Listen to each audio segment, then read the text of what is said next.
Très chers développeurs, bonjour. Nous voici dans les derniers épisodes de notre série Angular moderne pour débutants. Alors dans cet épisode, on va consolider toutes les notions apprises tout au long de cette série en mettant en place une application de gestion des tâches. Et cette application de gestion des tâches va nous permettre d'assimiler plusieurs notions, d'où on va apprendre à créer une application Angular avec la structure des composants autonomes par défaut. Et par la suite, on va voir comment est-ce qu'on va se servir de l'architecture MVC pour permettre d'écrire un code clair, robuste et maintenable. Et par la suite, nous allons apprendre à faire les routages et la navigation d'une application réelle. Et ensuite, on va apprendre comment est-ce qu'on peut partager un composant avec plusieurs composants pour éviter ici de nous répéter chaque fois ou de répéter des logiques pour chaque composant individuel. Et enfin, on va apprendre la persistance des données en utilisant la base des données locales du navigateur pour la gestion d'authentification et aussi la gestion des tâches à faire. Donc, en faisant ici l'opération CRUD, on sera capable d'ajouter, récupérer, modifier et supprimer une tâche à faire dans la base de données. Et ensuite, vous allez trouver ici les codes sources sur GitHub. Rassurez-vous soit de cloner les répertoires ou soit de télécharger ici ces répertoires car c'est ici qu'on va travailler tout au long de cette vidéo. Et je vous invite vraiment à être bien focus car si vous arrivez vraiment à bien assimiler toutes ces notions couvertes dans cette vidéo ici, plus rien ne va vous arrêter avec Angular.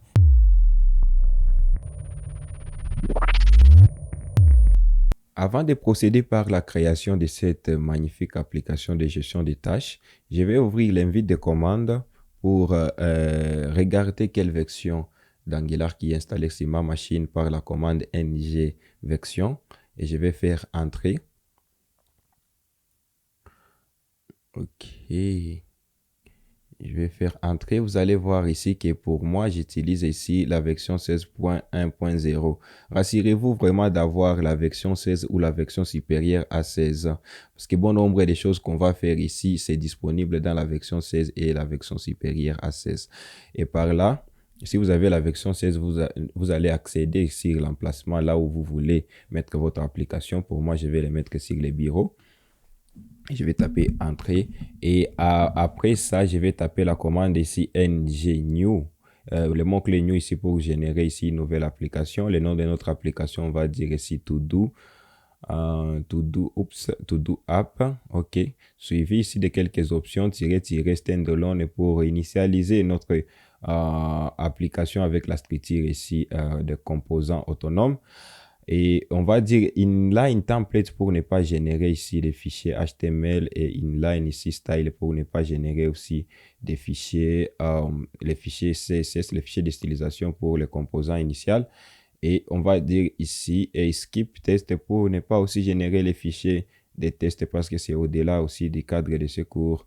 Alors, j'ai mis ici cette option ici, c'est disponible sur la version ici 16. Ok, c'est pourquoi il faut avoir la version 16. L'option ici inline template, c'est pour juste ne pas générer ici des fichiers ici HTML pour mon composant initial et de même pour la stylisation et c'est de même pour ne pas générer aussi des fichiers test.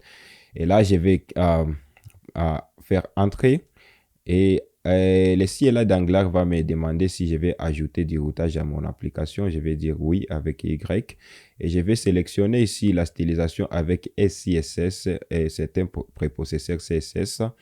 J'en ai fait un cours sur ça, le lien dans la barre de description. Et là, mon application est en cours de création. Là, on a un petit warning nous disant ici standalone, les applications avec la structure standalone ici n'est pas encore supportée par beaucoup de librairies avec ng-add. Donc, restez branchés sur notre chaîne. On va beaucoup en parler sur des mises à jour.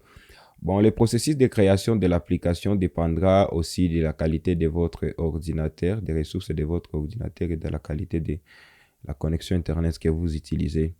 Alors, je vais attendre que ça puisse charger. parce qu'on est en train de télécharger des packages ici, Node.js. Ok, c'est fait déjà. On va voir ici que tous les packages sont installés avec succès et Git s'est initialisé vraiment avec succès. Donc, je vais accéder sur les dossiers de mon application. Pour moi, ici, c'est To-Do App. OK. Et sur To-Do App, je vais taper code et point pour ouvrir ici le répertoire courant avec VS Code, donc mon application. Alors, ici, mon application est chargée sur VS Code. Et là, je vais vous montrer quelques extensions que je vous recommanderais d'installer. L'extension ici, Angular Language Service, ici, c'est pour l'autocomplexion des fonctionnalités Angular dans les fichiers HTML. OK, il faut l'installer. Et puis, vous allez voir ici, j'utilise ici Community Material Theme pour avoir ici ces thèmes ici. Les thèmes ici, Material Theme Dark High Contrast, c'est ce que j'utilise ici pour l'apparence. Et pour ici, mes fichiers, pour les icônes de mes fichiers, j'utilise ici Material Icon Theme pour avoir quelques icônes à mes fichiers. J'utilise aussi Prettier Code Format pour réorganiser et indater mes codes automatiquement. OK? Juste quand j'ai fait CTRL S, ça va indater mes codes. Alors là, on a notre dossier source et on a notre composant app, notre composant initial qui comporte quelques codes. On va ici exécuter ça pour voir ce que ça contient ici avec ngs-o. S ici, c'est le diminutif de serve-o, c'est le diminutif de open. Alors, on va exécuter notre application ou compiler notre application. On va nous demander ici quelques politiques et rapports analytiques. Je vais cliquer ici S pour dire oui. On nous dit ici le port initial 4200 est déjà en cours d'utilisation. C'est ce qui ici utilise notre application démo. Pour nous, on nous dit si on va exécuter ça sur les différents ports. Je vais dire oui. Pour exécuter ici l'application sur les différents ports. Pour vous, ça peut ne pas vous demander cette question ici. On voit que notre application est en cours de chargement et là, boum. Ok, c'est ainsi que cette application s'est exécutée avec succès sur un autre port. Alors, notre application s'est bel et bien exécutée, l'application par défaut. Alors, je vais réorganiser mes fenêtres ici pour me permettre de basculer entre mon éditeur ici et la prévisualisation de l'application là-bas. Alors, ce qu'on va faire, on va structurer notre application, implémenter ici nos components pour prendre avantage ici de l'architecture MVC. Alors, on va créer ici quelques dossiers. Vous voyez ici sur mon composant initial, ici les composants app. Ces dossiers ici, je vais créer un autre sous-dossier. OK, je vais créer ici un autre sous-dossier que je vais appeler components. Pourquoi? C'est ici où sera centraliser ici tous mes composants de l'application. Et après, je vais créer des services. Mais dis-moi, avec les services, il y a des parties pour la gestion des données. Ici, pour centraliser mes données, je vais créer un dossier core. Et dans ces dossiers core ici, c'est là où on va retrouver les dossiers services. OK.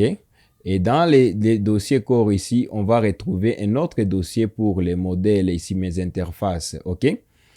Et là, c'est bien pour les corps déjà. On va ainsi, dans les sous-dossiers ici components, on va retrouver ici un dossier appelé Chairread. Chairread, pourquoi? Parce que c'est ainsi où sera stocké comme ici notre barre de menu qui est partagée entre les autres composants ici. OK? Les composants ici de login et les composants register utilisent les mêmes toolbars. Au lieu de se répéter, on va mettre ici ce genre de composants dans ces dossiers ici Chairread. OK? Et après ça, dans ces dossiers components, on peut grouper encore ici, on peut créer un sous-dossier ici pour regrouper les composants qui vont nous aider ici à faire ici les services d'authentification dans ces dossiers ici. Et dis-moi, je vais ouvrir ici notre dossier ici pour créer les composants login ici. Je vais créer un composant login dans les dossiers auth. OK, avec ici quelques options ici, standalone ici pour la structure ici de composants autonomes, inline template et inline style ici pour ne pas générer ici des fichiers supplémentaires pour HTML et CSS, et skip test ici pour ne pas générer ici des fichiers supplémentaires pour tester ces composants. Et je vais faire OK. OK. Et dis-moi, je vais recréer aussi par la même commande ici avec les touches de direction, et je vais recréer ici les register components, les composants ici register, OK, pour ici les services d'enregistrement, pour permettre à l'utilisateur de s'inscrire dans notre application, et je vais générer ici ces composants. Vous voyez, j'ai ces deux composants ici, les composants login et les composants register. Dis-moi, ces composants sont dans des dossiers. Je ne veux pas des dossiers supplémentaires, donc des sous-dossiers dans les dossiers ici autres. Qu'est-ce que je vais faire ici? Je vais faire par la même commande ici que j'ai utilisée avec des touches de direction. Vous pouvez basculer entre les commandes. Je vais ajouter seulement ici flight pour ne pas générer les composants avec un sous-dossier. Là, vous voyez que j'ai créé ici ces composants login dans les dossiers hôtes au lieu dans les sous-dossiers login. Je vais faire de même ici avec ici l'option flight avec ici les composants register. Et dis-moi, quand je vais cliquer entrer, je vais générer ici les registres et je n'aurai plus besoin de ça, et je vais effacer aussi les composants login. Je ne resterai qu'avec ces deux composants dans les dossiers hôtes au lieu que ça soit dans des sous-dossiers.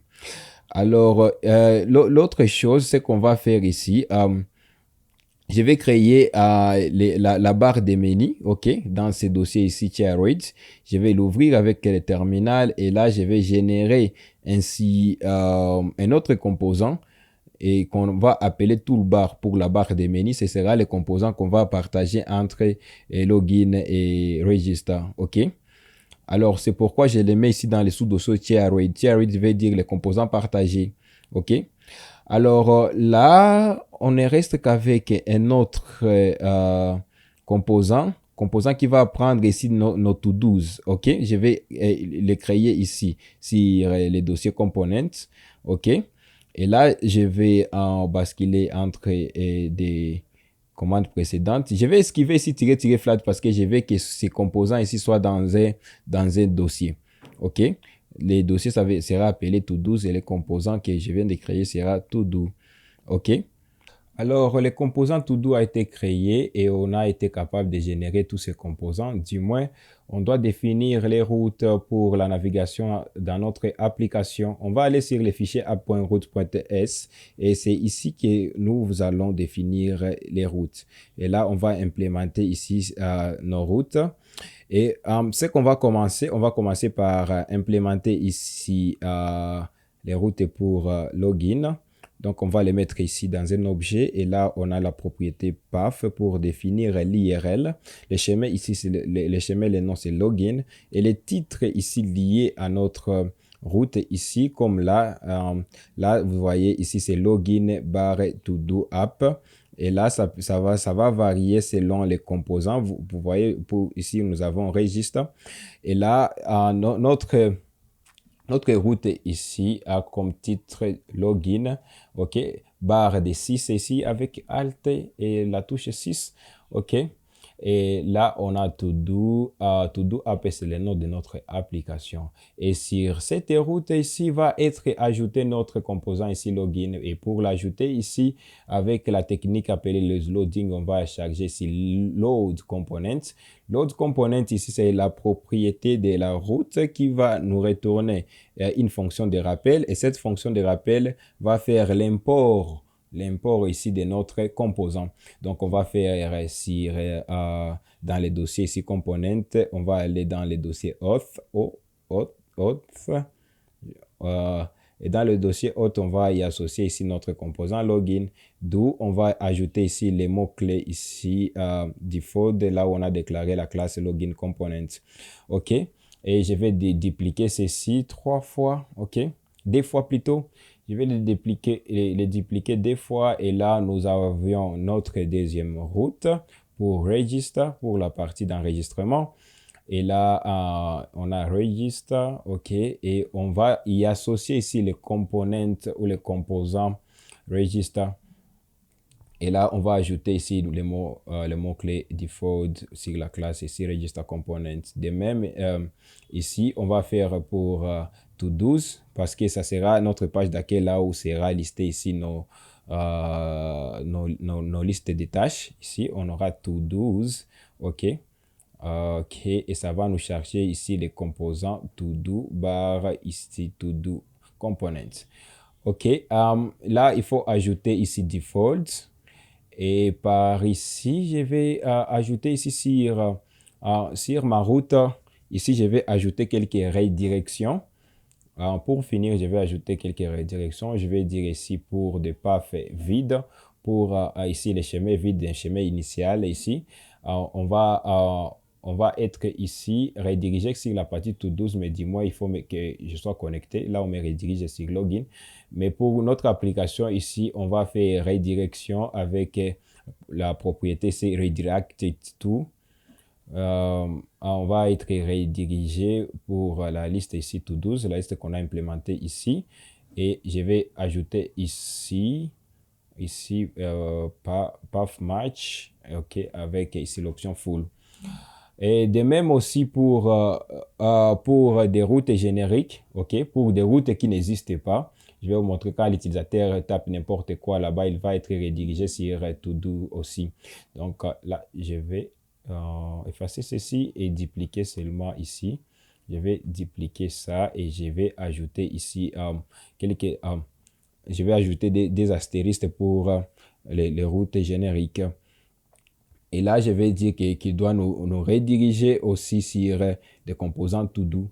Et voilà tout pour les routages de notre application. OK. Et alors, je vais retirer tout ceci. Je vais aller sur app.components.ts et retirer ces codes génériques ici.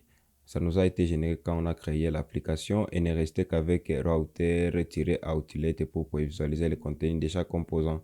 Et là, je vais alors enregistrer. Et là, vous voyez sur la route to 12, on a le contenu ici to do. Sur la route vide, on va être redirigé sur to 12. Sur la route générique, on va être redirigé sur to 12. Pareil, je peux aller sur login et visualiser ici le contenu de login. Pareil pour register ici. OK, je peux naviguer encore sur to 12. OK. Alors, la navigation marche bien et on va alors commencer par implémenter notre barre de menu qui va nous faciliter ici la navigation. Donc, notre barre de menu est là et là, on va commencer par y mettre ici notre nav. OK, balise nav. Et dans la balise nav, je vais ajouter ici un lien. OK, avec balise A et pour travailler avec la balise A dans Angular, il faut la directive ici router link. OK, router link est disponible sur router ici module. Je vais l'importer et là, ça va nous mener justement sur une route vide qui est to 12. OK. Alors, on va prendre ici les noms de notre application. OK. Sera ici les noms de notre application. Et pareil, on va alors partager, OK? On va alors partager ici notre composant entre les différents ici components. Comme là pour les composants ici login. Alors, je vais récupérer les sélectionner ici app toolbar, OK? Et venir juste copier ça ici dans cette balise ici et importer. Oups. Ok, je vais importer ça, c'est toolbar components. Et je vais faire pareil sur les composants ici register. Ok, on a ici toolbar component et je vais ainsi mettre et ouvrir et fermer ici la balise app.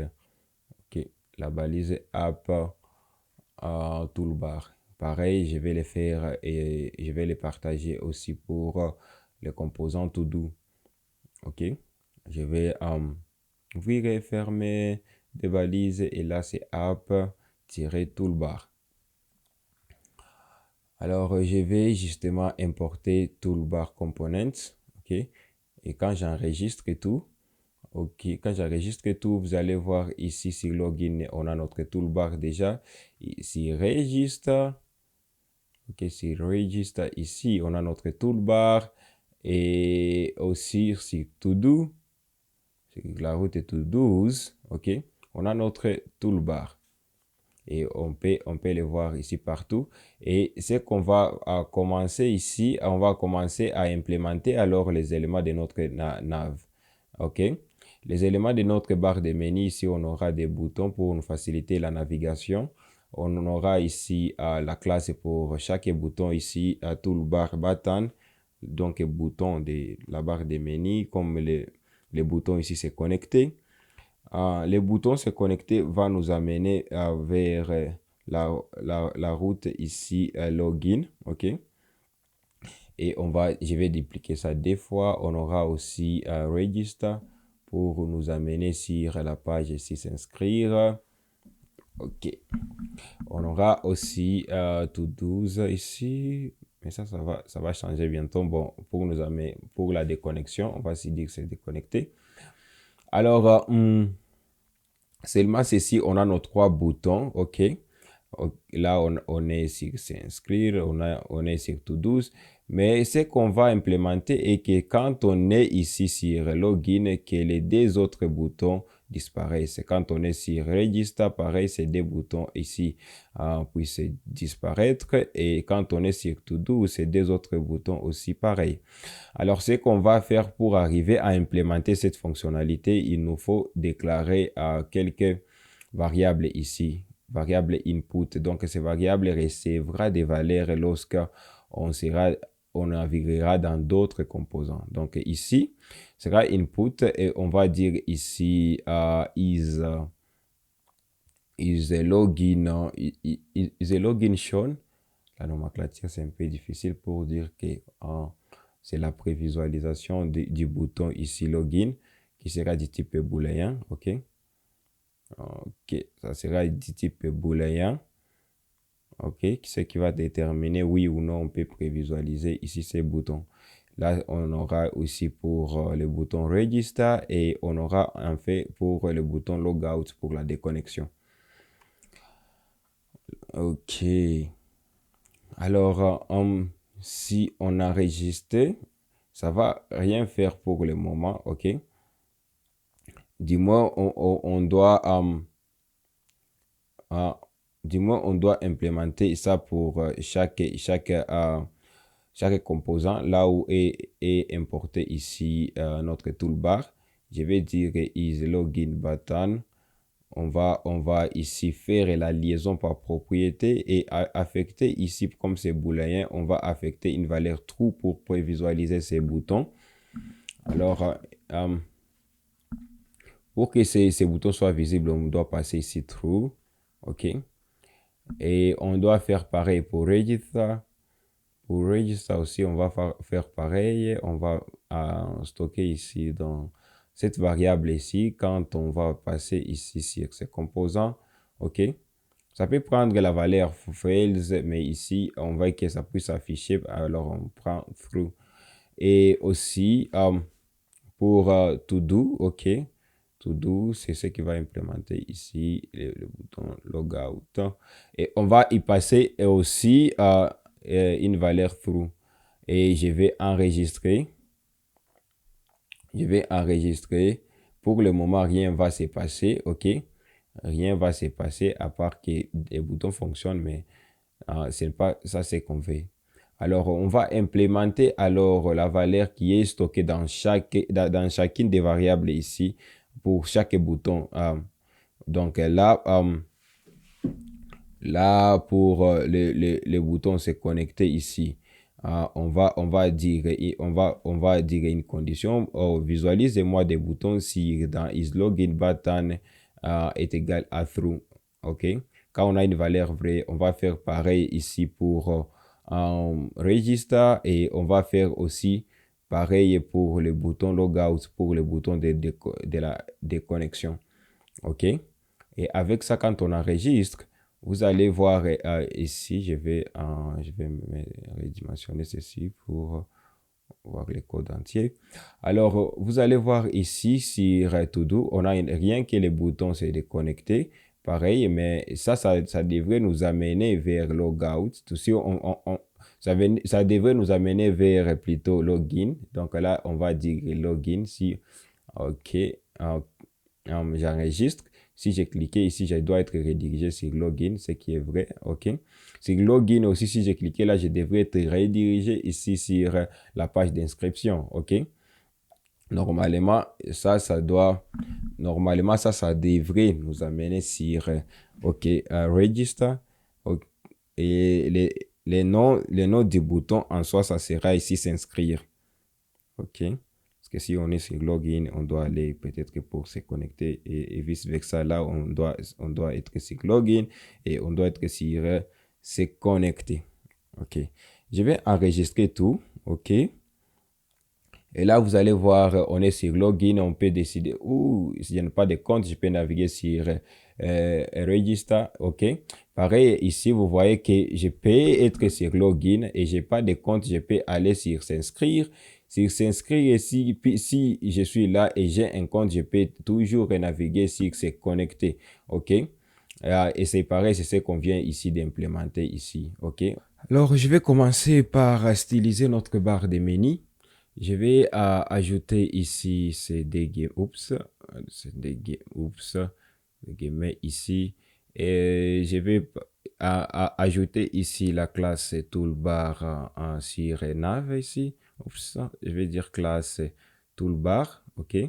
On va aller un peu rapidement. On sélectionne notre classe. On donne directement ici l'auteur ici des 4 rem pour l'auteur de notre toolbar. On fait ici l'affichage ici des éléments ici en flex.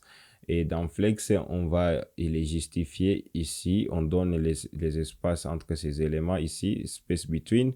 Et en vertical, on va justifier ici les items ici. On va les centrer. Alors, comme ça, vous pouvez voir ici nos éléments de notre barre de menu déjà. Et on va ajouter ici des padding de la marge intérieure, des 0 en vertical et de 1 rem en horizontal. Et ici, bottom, ici, c'est juste pour ajouter cette ligne ici, cette petite ligne ici. Borda ici, bottom, on va ajouter ici cette couleur ici. Et on va dire que ça sera en solide. OK.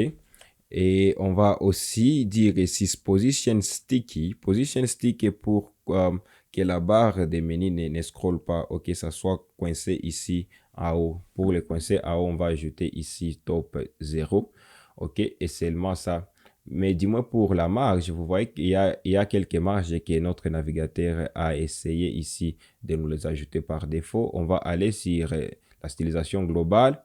Et de là, on va dire pour notre balise et body, on prend ici la marge, on met ça à 0.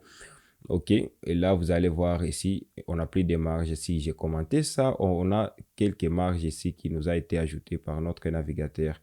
Et pareil ici pour la marge intérieure, boss et sizing, on va dire border box. Pour la police, ici, je vais ajouter ici, c'est Go UI, c'est la police prise en charge par des navigateurs par défaut. OK, vous voyez ici, on a notre police. Je vais aller sur notre toolbar et de là, je vais aller sur ici le titre de l'application et on va prendre ici, on va ajouter ici la classe sur notre titre ici, notre balise ici, la classe app title pour dire titre de notre application. Je vais copier ça et les mettre là et je vais dire ici pour la décoration des tests, je vais dire none pour dire aussi aucune décoration. OK, comme là, on n'a plus de décoration. La couleur, je vais hériter inherit, couleur noire pour hériter la couleur initiale. Et là, je vais dire font size pour la taille ici des polices de 1.4 rem. OK, pour que ça soit un peu plus grand et je vais les mettre en gras. OK, on va dire la bold. Ok, on a le titre de notre application. Alors, pour les boutons, pour nos boutons ici, toolbar button, je vais sélectionner nos boutons. Ok, et je vais dire ici pour padding, marge intérieure, en vertical, on va ajouter 1.5, en horizontal, on va ajouter un rem. Là, je vais dire ici sur border radius pour réduire les coins des boutons ici avec 8 pixels. Ok, ici border radius, ici c'est pour réduire les coins ici de nos boutons, comme là. Je vais ajouter ici background à la couleur de background pour chaque bouton ici avec cette couleur ici. Vous pouvez mettre la couleur qui vous convient bien. Et ici, la couleur de test, ça sera blanche. Et pour la taille de police, ok, on va augmenter ça 1.1.m. Et transforme, juste pour ajouter un peu d'animation, ok, comme là. Je vais dire d'abord ici à l'animation ou la transition, ça sera sur transforme avec 250 millisecondes, ok. Alors, quand j'enregistre, rien ne va se passer comme animation, mais dis-moi, on va y ajouter ici cette transition lors des over. Donc, quand on va poser notre curseur dessus, quand on va poser notre curseur dessus, on veut que ça puisse changer d'abord de forme en pointy, ok, curseur pointer. Et alors, c'est par là qu'on va prendre ici transform. On ajoute, on ajoute l'échelle ici de 1.1 parce que par défaut, c'est 1. On ajoute cette échelle ici, vous voyez. Et ok, on a réussi vraiment à mettre en place notre toolbar et à basculer entre ces deux composants, composants description et composants de connexion. Et alors, ce qu'on va faire ici, on va implémenter alors l'interface graphique pour chacun de ces composants ici, composants description et composants ici des connexions. Et alors, je vais aller ici sur Login Component pour des composants ici d'inscription. Et là, nous avions notre app bar qui a été importé, ok. Et après notre app bar ici, après notre app bar qui est notre toolbar ici, on va implémenter alors cette interface graphique qui implémente alors notre formulaire pour l'inscription. Donc, on a notre formulaire ici. Sur notre formulaire, on va utiliser ici les Reactive Forms. Donc, je vais importer Reactive Forms Module. Et après ça, je peux lier alors notre formulaire au form group de Reactive Form Group Module, d'où il faut les créer ici sur la partie component. On va créer déjà login form pour le formulaire de connexion français. Et ça sera égal déjà à une instance de la classe ici form group. OK. Form group, je vais ouvrir ici mes accolades, je vais importer form group et directement on va faire la liaison par propriété avec notre directive ici. Alors après ça, je vais ajouter la classe ici form container pour dire les containers de notre formulaire. Et bon, là dedans bien sûr, et on aura tout d'abord un titre avec HD pour dire connectez-vous. OK. On aura, oui, un titre avec connectez-vous. On aura aussi, je vais ajouter la classe ici title pour dire titre en français. On aura aussi H3, un H3 pour subtitle pour dire sous-titre, pour juste ajouter un sous-titre disant, bon, entrée, veillez à, on va dire ici, veillez entrer votre email, ok, veuillez entrer votre email. Et si l'utilisateur n'a pas cet email ici, on peut lui dire de s'enregistrer avec ces liens ici. Donc, je vais importer ici router module pour mettre ici la navigation à travers ces liens ici. On va aller directement ici sur register, ok, sur la partie d'inscription. Et là, les liens, ça sera ici s'inscrire. Si l'utilisateur n'a pas l'email qui est reconnu au moins dans le système. OK, donc là, on est là. OK, on a implémenté ceci. Et après ça, on aura un input. OK? Donc, je vais mettre ici BR pour revenir à la ligne. On aura ici un input du type email. Et on va ajouter un placeholder donc pour dire à l'utilisateur, et ça c'est l'email. Donc um, aussi je vais mettre ici form control name ici pour les noms de ces contrôleurs ici. Notre input, ça sera email. OK, ça sera pour nous permettre de récupérer la valeur que l'utilisateur va mettre dans notre input, dans cette entrée ici. OK. Alors, ici, quand je vais mettre un paragraphe ici qui va notifier l'utilisateur si son email est déjà dans le système ou pas. Donc, ce paragraphe ici va nous afficher un message d'erreur. Donc, ce message, ça sera dynamique. Donc, je vais donc les déclarer ici sur notre partie component avec un message error, et ça va contenir ces messages ici disant cet email n'existe pas. Cet email n'existe pas. Veuillez vous inscrire. OK? Et comme ça sera dynamique, d'où on doit avoir besoin ici, on doit avoir besoin d'une autre variable de type booléen. OK? Là, on affiche ces messages, mais on doit avoir ici une autre variable comme show error pour le visualiser. Et par défaut, ça sera fails. Donc, ça sera caché par défaut avec ngIf, et on va dire show error. Donc là, c'est fails, donc ça ne sera pas visualisé par défaut. OK? Alors, on aura ensuite, donc ici, si cet email comme ça n'existe pas, on va afficher ici ces messages, ce qu'on vient d'implémenter. Et par la suite, on aura notre bouton, et on va ajouter notre bouton en disant connexion. Et là, on va implémenter la classe ici, parce que ça sera, on aura des stylisations partagées avec l'autre composant ici, register form. C'est pourquoi on va nommer notre bouton ici auth button, donc le bouton d'authentification.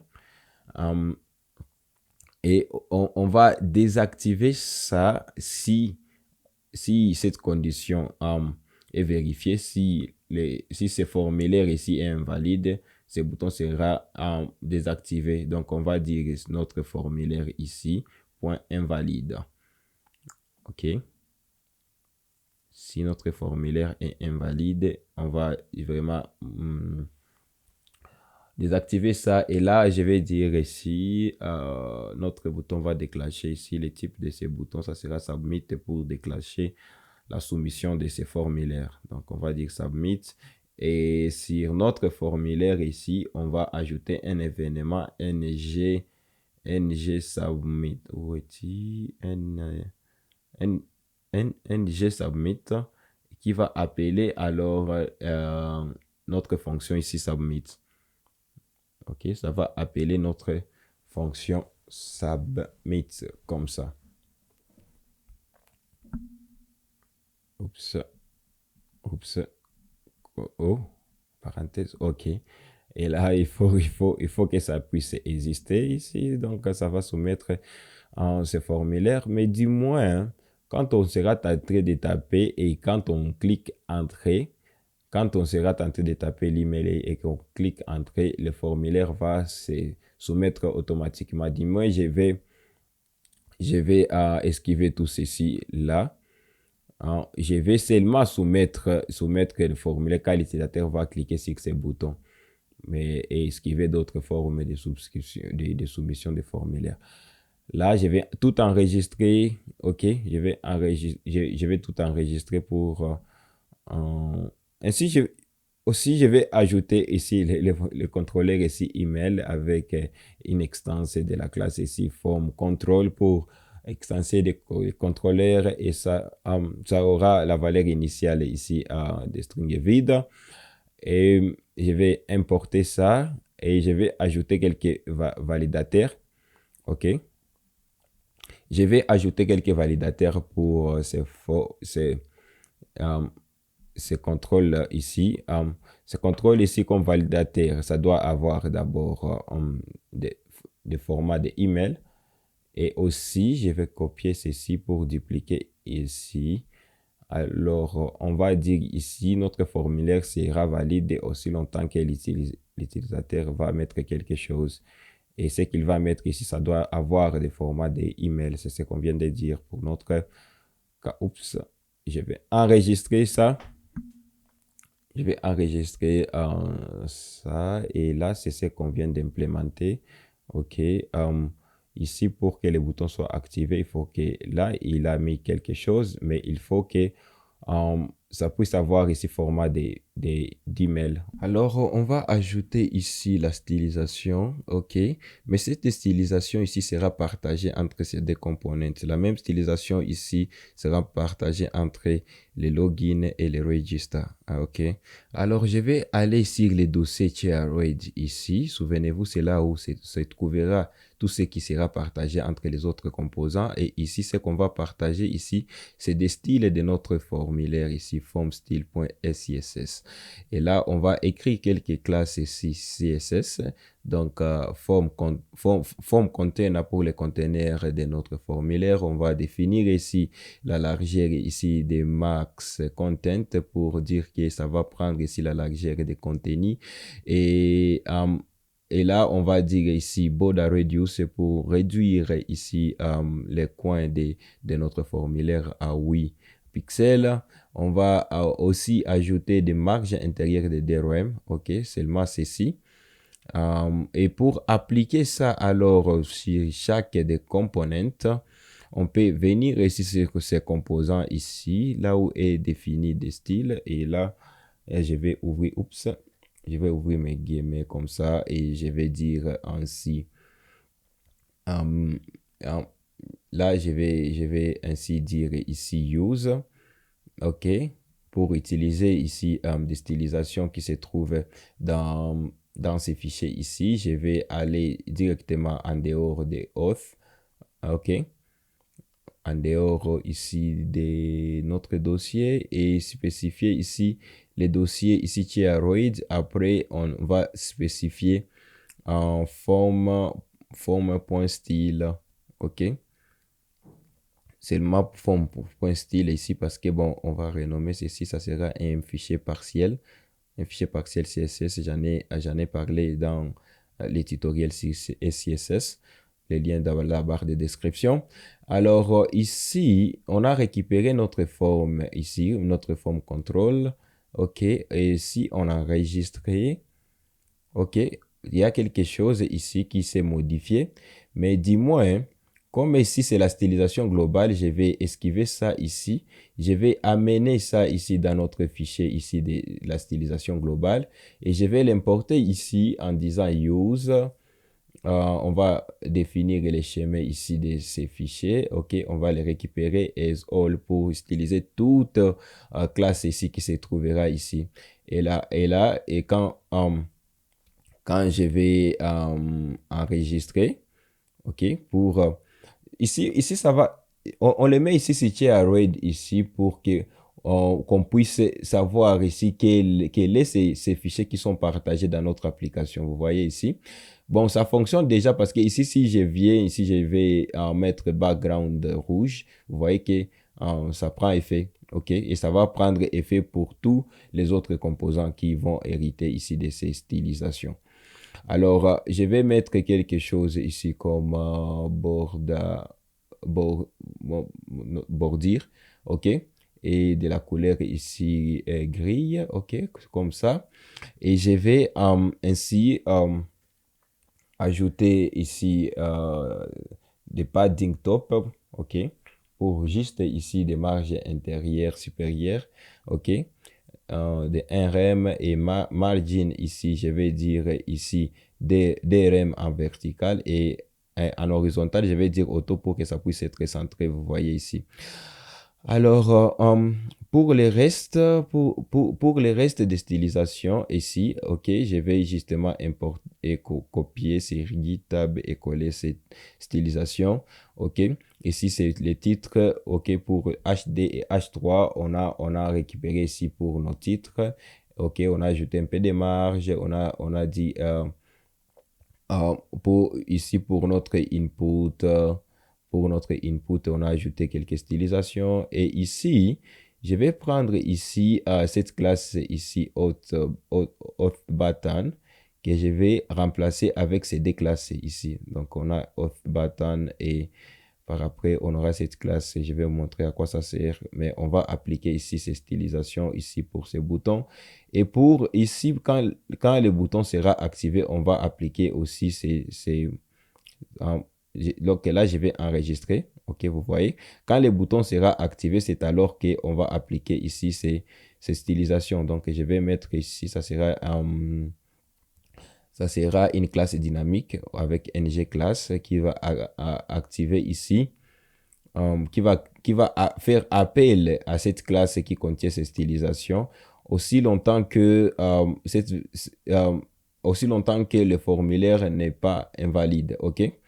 Enregistrer. Et là, vous allez voir ici, cette stylisation n'est pas appliquée parce que notre formulaire n'est pas valide. Mais là, si j'ai fait entrer quelque chose ici et que le formulaire soit valide, vous allez voir ici, on aura appliqué ici ces stylisations ici. Alors là, c'est pas valide et la stylisation ne sera pas appliquée. Du moins, on va faire la même chose ici pour la partie register. Et je vais ici, bon, justement, copier et coller ici à ces markups, ces balises ici. Balises, c'est presque la même chose qu'on a fait. Donc ici, ce sera seulement register form. On a implémenté ici la même classe qui c'est ici des logins, ok. Et bon, presque pareil. C'est qu'on va seulement ajouter ici quelques deux inputs. Mais bon, ils vont partager la même stylisation. Euh, Ici, je vais importer justement ici Reactive Forms Module. Et on va importer aussi Router Module. OK. On va les tous all imports. Et après ça aussi, je vais créer ici notre formulaire. OK.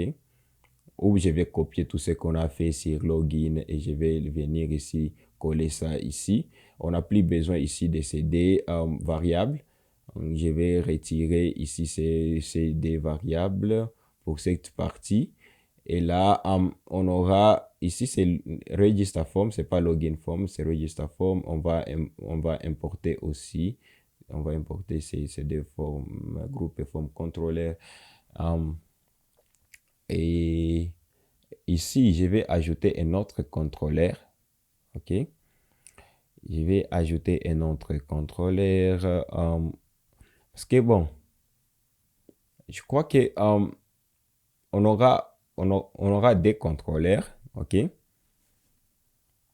On aura des contrôleurs ici et le contrôleur ici password pour les mots de passe et je vais faire new pour instancier ici la classe form control et je vais l'initialiser par un string vide et là je vais ajouter ici un validateur pour dire que ce champ doit être requis pour que le formulaire soit valide. OK.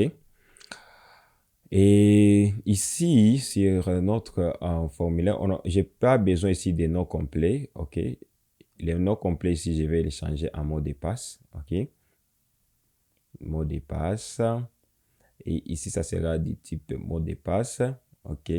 Et les noms de contrôleurs, parce que bon, ici, c'était pour les démos, c'était les noms complets. Bon, moi, je viens de les modifier. OK. Un peu de modifier les noms de ces contrôleurs, c'est passwords. OK. Yeah. Ici aussi, c'est entre votre mail ou entre votre mail et mot de passe. OK. Entre votre mail et mot de passe, j'enregistre. Vous allez voir, on a notre stylisation qui a été partagée. Vous voyez sur nos deux inputs ici, rien que notre bouton. Pour notre bouton ici, on va appliquer la classe Auth Button pour partager ici les mêmes stylisations. Vous voyez que ça s'applique directement sans que je n'ai à répéter ici des stylisations pour la partie ici, la partie s'inscrire ou la partie se connecter. Vous voyez que ça partage les mêmes stylisations et ici, même si ce sont des composants avec des fonctionnalités ici différentes. Alors, là, vous voyez qu'on a réussi à implémenter nos deux interfaces. Et du moins, sur la partie connectez-vous, on va ajouter ici un autre contrôleur, les passwords. OK? On va ajouter ici les mots de passe ici sur connectez-vous, sur la partie connexion. Donc ici, je vais dupliquer ça et là, on aura, là, mon clavier. Là, on aura mot de passe. On va dire que l'utilisateur donne entre mot de passe et le contrôleur. Ici, ça sera password. OK. Alors, ici, je vais esquiver ceci pour les validateurs. Ça sera seulement les champs requis et ça, les noms de champs, ça sera password. Mot de passe. OK. Justement ça. Et là, le message derrière, ça sera email ou password incorrect. Yeah. Je crois que c'est bon. OK. Et là, je vais enregistrer. Et vous voyez, on a notre partie register, on a notre partie connectez-vous avec email et password. Alors, pour bien gérer la session utilisateur, il va falloir stocker l'information de l'utilisateur quelque part dans une base de données. Et pour ça, je vais utiliser ici la librairie d'ici DB Angular. Ça va nous permettre d'utiliser la base de données locale d'un navigateur. Alors, il doit falloir installer ici Dizzy à partir ici de cette commande. Je vais ouvrir l'invite de commande et je vais ajouter un nouveau terminal et coller ici cette commande pour installer cette librairie. OK, on va attendre que ça charge. C'est fait déjà. De là, je vais fermer ici Je vais aller en dehors des components et aller sur le dossier service et créer un fichier. Je vais créer un nouveau fichier et ce nouveau fichier, ça sera ici DB. OK, pour dire notre base de données. OK, db.ts pour notre base de données. Et je vais ensuite valider ça. Et ensuite, je vais ouvrir ici ce dossier service avec le terminal pour créer un service. Je vais dire ng, G pour generate, S pour service. Et là, on a todo comme service et --6 skip test pour ne pas générer ici les fichiers de test. Là, c'est service et c'est pourquoi on n'a pas mis d'autres ici, d'autres options. Et là, on va générer ici un service. OK, on a notre service ici pour la manipulation ici des données. Alors, il faut, alors dans les fichiers ici db.ts, on va alors y créer notre base de données. Pour le moment, on doit importer directement la classe ici d'ici. OK. La classe d'ici suivie de l'interface ici table pour notable. Sera la structure pour notable, je m'excuse.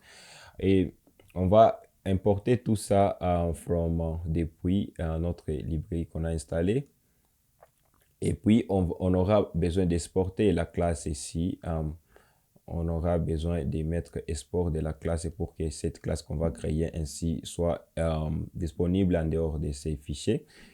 On va les nommer AngularDB pour faire référence à la base de données Angular ou on peut dire Angular ToDo pour faire référence à notre base de données de ToDos. Alors, je vais étendre ici, notre classe qu'on vient de créer va étendre ici la classe Dizzy. Et de ce fait, on peut créer des membres alors de cette classe comme des utilisateurs. Ça sera ici des utilisateurs ici, il nous faut créer une interface. Ici, je vais créer un nouveau fichier que je vais appeler user.model. Ça sera un modèle.s. Modèle, pourquoi? Parce que ça sera une interface qui va servir ici des modèles pour chaque objet user. OK? Et chaque utilisateur donc aura un email et un mot de passe. Donc, ça sera un modèle à suivre pour tous les utilisateurs. Et de ce fait, parce qu'on a dans cette classe, ici, va implémenter comme membre des utilisateurs qui sera une table. Une table de quoi? Ça sera une table ici des utilisateurs. Donc, on va passer ici l'interface user qu'on vient de créer. Et comme son clé primaire ici, ça sera du type string. OK? Là, on a défini notre table. Et dis-moi, on va alors dans notre constructeur pour notre classe ici, initialiser. Bon, je ne sais pas pourquoi Visual Studio ici ne m'assiste pas. Donc, je vais le faire par moi-même. Je vais écrire ici constructeur. Et dans constructeur ici, on va hériter ici de notre constructeur. OK? Des constructeurs ici parents venant de la classe d'ici, ici. On va dire ici avec le mot-clé soup pour hériter de ça. Et on va y passer ici, en paramètre de ce constructeur, on va passer ici les noms de notre base de données. Et ici, c'est Angular. Vous pouvez le nommer comme vous voulez. Moi, pour donner du sens ici, ça sera Angular to do DB. OK. Et partant de ça, je peux dire 10, OK, 10 pour la version de notre base de données, c'est la version initiale, donc la version 1. On appelle la méthode store pour associer ici nos tables. On a la table déjà users, la table users pour nos utilisateurs, on va dire users. On va définir des colonnes pour nos utilisateurs. On aura la première colonne pour stocker les emails et la deuxième colonne pour stocker des passwords. C'est seulement ceci et on vient de créer notre base de données qu'on peut utiliser alors dans nos services. Et dans nos services ici, alors ici, j'aurai plus besoin des constructeurs. Je vais créer une variable ici, DB pour notre base de données qui va extensier alors notre classe qui implémente notre base de données. Et directement avec ça, on sera capable ici de stocker des informations et de manipuler la session utilisateur.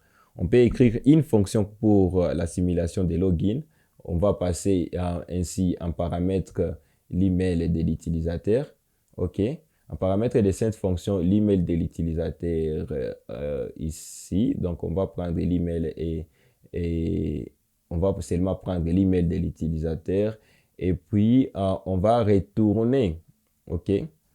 On va retourner parmi la liste ici des utilisateurs, on va retourner seulement l'utilisateur qui a cet email passé en paramètre. Donc, on va partir de ça et on va récupérer avec get.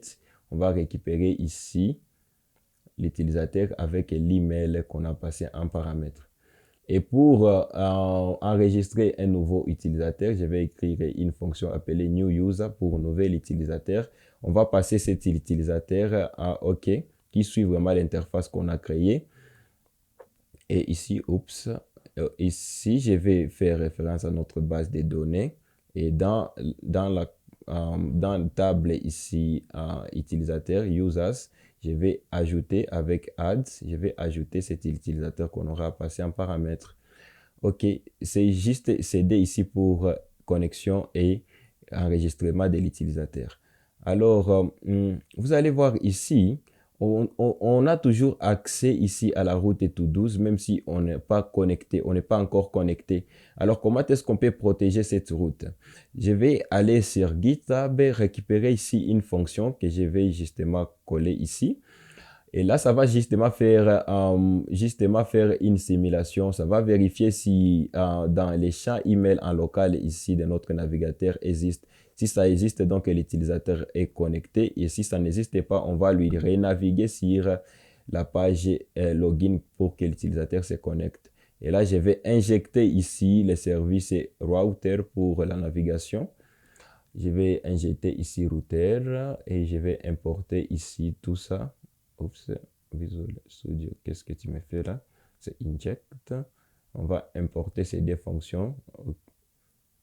Why you do this for me? I cannot import this. Je vais importer ça. Visual Studio ne m'assiste pas. Et ici, il faut mettre égal. OK, là, ça va m'insister et je vais importer tout ça. Alors, et ainsi, je peux protéger alors notre route ici to do. Donc, avec ça, on peut faire la gestion ici de l'authentification. On va ici sur notre route ici to do. Et je vais dire ici can activate et je vais dire ici à notre routage, ici le service de déroutage que, activez-moi cette route. J'injecte ici le service ici to do. Je vais dire injecter ici le service to do et à partir de là, je vais accéder ici à la méthode ici isLogin pour vérifier la condition si oui ou non on peut activer cette route. Et là, quand je vais enregistrer, vous allez voir ici sur notre application, je serai automatiquement redirigé sur login. Je ne peux plus accéder à ça à moins que je sois connecté. Je ne peux plus accéder à tout 12. OK, à moins que je sois connecté. Alors, on va voir comment implémenter alors ça. Pour pouvoir manipuler alors les données de notre formulaire ici avec les services qu'on vient de mettre en place quand on va cliquer sur ces boutons. Alors, pour pouvoir connecter l'utilisateur avec ces données, qu'est-ce qu'on va faire? On va aller là où est déclaré les boutons ici dans notre login component. OK, ici, quand on va faire appel à cette fonction ici, on submit. Alors, qu'est-ce qu'on va faire? Qu'est-ce qu'on va exécuter? Alors, pour le moment, il faut d'abord injecter les services qu'on a déclarés ici sur la partie service. Donc, je vais appeler ici TS pour dire to do service et je vais injecter ici les services ici to do service pour avoir accès aux méthodes de login qu'on a jadis implémenté là-bas et je vais aussi injecter ici le service des routeurs, OK, pour la navigation vers la page des to-dos. OK. Après ça, j'aurai besoin ainsi de récupérer ici la valeur que l'utilisateur, quand l'utilisateur va cliquer ici sur ces boutons, j'aurai besoin de récupérer ici la valeur premièrement de l'email. OK. C'est que l'utilisateur va mettre ici sur l'input email et on peut les récupérer à partir de notre formulaire value, la valeur de notre formulaire qui est associé à un contrôleur appelé email. Oups, là. Et on va faire de même aussi pour password. Je vais dupliquer ça. Et là, on a notre password pour prendre ce que l'utilisateur va mettre dans password. Mais dis-moi, ici, on a besoin de string parce que là, ça nous retourne ici soit un string ou soit un nil, soit un undefined. C'est pourquoi je vais mettre ici point d'exclamation pour ne retourner qu'un string. OK? Alors, après ça, j'aurai besoin ici de l'utilisateur. OK? Sachant que l'utilisateur va nous venir ici de la fonction qu'on a déclarée. OK, on va dire ici user, mais c'est une fonction asynchrone, d'où on va ajouter ici mot-clé async pour notre fonction et poser cette instruction jusqu'à ce qu'on récupère l'utilisateur en question. On va dire avec mot-clé await à partir de notre service ici TS, on va récupérer la méthode de login, d'où la méthode login, on va passer en paramètre email. Et ça va nous retourner ici l'utilisateur, soit ça va nous retourner soit l'utilisateur, soit l'utilisateur non trouvé, OK, soit undefined pour dire que l'utilisateur avec ses emails n'existe pas. Et là, on va vérifier une condition. On va mettre en place une condition. On va regarder si l'email de l'utilisateur qu'on a récupéré dans notre base de données est de même email pour l'email que l'utilisateur va entrer dans notre contrôleur. Et de même, on va faire ça pour les passwords pour vérifier si les mots de passe est les mêmes que les mots de passe que l'utilisateur vient d'entrer dans le contrôleur de notre formulaire. Et si c'est les mêmes ici, on va directement stocker dans notre stockage local, dans notre stockage local et dans les champs ici, dans les champs email ici pour permettre de vérifier notre condition qui va nous faire passer de la route ici tout doux. On va vérifier ici, on va y mettre dans cet email ici, on va mettre ici l'email que l'utilisateur va passer. OK. Et après ça, on va naviguer. On va alors naviguer avec Navigate by URL et l'URL qu'on va aller. Le chemin, c'est sur To-Do's. Et on va passer parce que dans email ici, on aura quelque chose. OK? Et dans les cas contraires, c'est d'afficher alors les messages d'erreur à l'utilisateur. Les messages d'erreur à partir ici des show error, ça sera true. OK? Pour permettre à ce que les messages d'erreur ici qu'on a implémentés soient visibles à l'utilisateur. OK? C'est juste ça, je vais tout enregistrer. Et partir ici pour mettre un email. Oups, c'est ici, donc ici. C'est pour ici qu'on travaille ici. Donc, email, on a gmail.com. Et là, le mot de passe est ici. Pourquoi le mot de passe est visible? Là, notre input de mot de passe ici, ça sera du type password pour cacher les caractères des mots de passe. OK, là, j'ai peut-être, on va dire diaximel@gmail.com. Et là, on va mettre le mot de passe. Et quand on clique sur ce bouton, on va voir que le mail ou le mot de passe est incorrect parce que ça n'existe pas ici dans notre base de données. Alors, je vais mettre ici ces paragraphes. Ici, je vais ajouter stylisation, couleur. Je vais donner couleur rouge parce que c'est un message d'erreur normalement. OK. Alors là, je vais dire Neva et je vais récupérer ici. Je vais mettre l'email. Bon, il n'y a aucun utilisateur qui existe déjà dans la base de données. On va mettre un mot de passe et là, on va nous retourner ces messages d'erreur, email ou password incorrect. Veuillez vous inscrire. OK. Alors, pour la partie inscription, pour la partie inscription, on va aussi mettre quelques logiques qui vont s'exécuter lorsque l'utilisateur va cliquer sur le bouton On Submit ici sur la partie Register. Mais dis-moi, je vais aller sur Login, récupérer ces deux lignes de code, OK. Et je vais partir sur Register et justement les coller ici. Et là, c'est Register Form pour récupérer alors la valeur de ces deux contrôleurs ici. Alors après ça j'aurai besoin ici de dans storage stocker ici la valeur qui va se trouver ici dans email. OK, pour me permettre de passer cette condition pour accéder à la route dans To-Do's.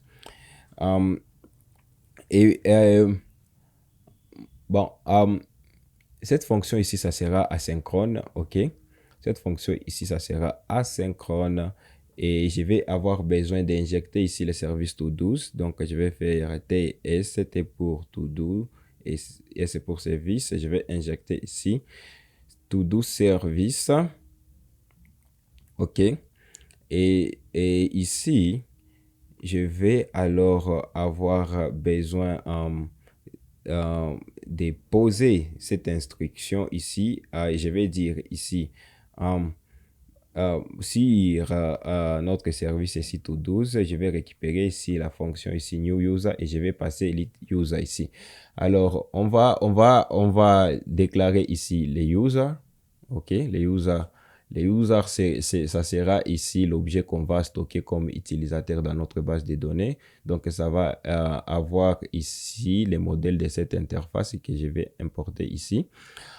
Alors, cette interface ici qu'on a déclaré ici, ça va suivre ici ces modèles. Donc, les emails et password. Donc, on va préciser pour email et pour password. OK, comme ça. Pourquoi ça marche? Je sais pas, d'après tout, ça devrait marcher. Je vais mettre dans email, mais c'est multiplié, ça devrait. Et dans password, je vais voir avec password. et mettre aussi password. Pourquoi j'ai ça? Oh. Alors, email implicitly. Ben, laisse-moi copier ça. C'est ce que je devais passer ici. OK. Ce que je devais passer ici. Je vais seulement copier ça. Bon. Là, c'est égal. Oh my God. J'ai esquivé ici l'opérateur égal. Et aussi, pour le password, ici, je vais justement passer ici, donc, des passwords et je vais esquiver ces deux lignes de code ici. Bon, pareil. Et c'est ainsi que j'ai ici les données de l'utilisateur que je vais sauvegarder dans la base de données. OK, comme ça. Et là, je vais passer l'email venant ici de l'objet user.email pour récupérer l'email ici à stocker dans le local storage. OK, à partir de ça, quand ça sera fait, quand l'utilisateur sera sauvegardé, j'aurai besoin ici de naviguer vers la page ici tout 12. Alors, je vais injecter les services de routage pour me permettre ici la navigation. Et à partir de ça, je vais dire 10 router et je vais appeler la méthode ici navigate by URL et le chemin où je vais aller ici, c'est dans tout 12. Justement, ça, je vais sauvegarder ceci. OK. Je vais sauvegarder ça et je vais tester si ça marche. Je vais mettre ici l'email @gmail.com. OK. Et mot de passe 5050. Et quand je clique ici sur s'inscrire, et boum, j'ai été redirigé sur tout 12. Alors, je vais mettre en place une méthode pour me déconnecter des systèmes et mettre en place un avatar ici pour déterminer quel utilisateur est connecté. Donc, on va aller sur To-Do Component et je vais déclarer une variable publique. Donc, il sera lié sur notre template directement. Donc, ça sera le user qui va injecter ici les services et To-Do. OK. Pour les services to do ici, je vais aller ici implémenter une fonction pour me retourner la liste de tous les utilisateurs qui existent dans ma base de données. Alors cette fonction, ça sera getUsers et ici, ça va me retourner, ici à partir de notre base de données. À partir de notre base de données dans notre table ici des utilisateurs, on va récupérer tous les utilisateurs et on va retourner ça dans un array ou dans un tableau. Comme ça, et ici, ces quatre opérations, ces quatre fonctions ici, ce sont là les opérations et les opérations, on peut dire que ce sont là les opérations sur authentification, de l'utilisateur. OK? De l'utilisateur. Pourquoi? Parce que ici, on a une fonction ici pour nous permettre de nous connecter, ici pour nous permettre de nous inscrire et ça nous retourne la liste ici de tous les utilisateurs et ça, cette fonction ici, ça nous permet ici de vérifier si l'utilisateur est connecté ou non. Et à partir de ça, ici, je peux alors accéder à la méthode ici getUsers pour ainsi trouver tous les utilisateurs ici. Dis-moi, ça va nous retourner ici la liste ici des utilisateurs. C'est un tableau des utilisateurs ici qui va m'être retourné. Ici, c'est S pour dire qu'ils sont plus d'utilisateurs ici. Et puis, là où on a déclaré App Toolbar, c'est là où on aura à afficher ainsi l'avatar de l'utilisateur. OK? Donc, ce que je vais faire ici, je vais couper ici cette fonction. Donc, cette fonction n'a pas à être ici sur To-Do. OK? Je vais retirer cette fonction ici. Je vais l'implémenter ici sur notre toolbar. OK? Là où on a déclaré notre toolbar, je vais ici copier ça et importer ici tous les services. et du moins sur notre barre de menu, alors qu'on va implémenter ici l'avatar de l'utilisateur. OK? Ici, tout d'abord, là où l'utilisateur, là où est notre bouton ici de connecter, là, on doit amener l'utilisateur sur login, mais du moins, on doit aussi effacer ce que l'utilisateur a mis dans local storage. Donc, on clique quand l'utilisateur on va ajouter aussi un événement sur clique sur ce bouton. Non seulement qu'on va être redirigé sur login, mais on va aussi effacer ce qui se trouve dans les local storage. C'est pas pourquoi Visual Studio ne m'assiste pas. Je vais le faire manuellement et là, je vais associer, on clique la fonction ici logout. La fonction logout. Oups. Logout. Et je vais implémenter directement ici cette fonction. Alors, je vais dire logout. Logout ici va seulement exécuter cette logique ici, c'est celle d'effacer ici à partir des local. Oups. Oh non. À partir des local storage. À partir des local storage, on va faire remove. On va retirer ce qui se trouve ici dans email. OK. Alors, quand on retire ça, ce qui nous reste à faire, c'est d'afficher ici. Je vais tout enregistrer. Je vais tout enregistrer. Mais avant, bon, je vais aussi retirer ça et mettre un div. OK. Mettre un div, je vais alors le coller là-bas. Ces divs ici, ça va contenir l'avatar de l'utilisateur. Et c'est aussi, ça va contenir ici les boutons logout dans login. On va dire ici logout button. OK, les boutons pour nous déconnecter ici de l'application. Alors, pour notre avatar, on aura besoin ici d'un div. OK. On aura besoin d'un div avec la classe ici, user, la classe user avatar. OK. Pour indiquer l'utilisateur qui est connecté à notre système. Et de là, à partir de la liste qui nous a été retournée de tous les utilisateurs ici, comprenez que ici, c'est un promise. Donc, les users ici, on peut dire même read only pour seulement faire la lecture à partir de cette liste ici.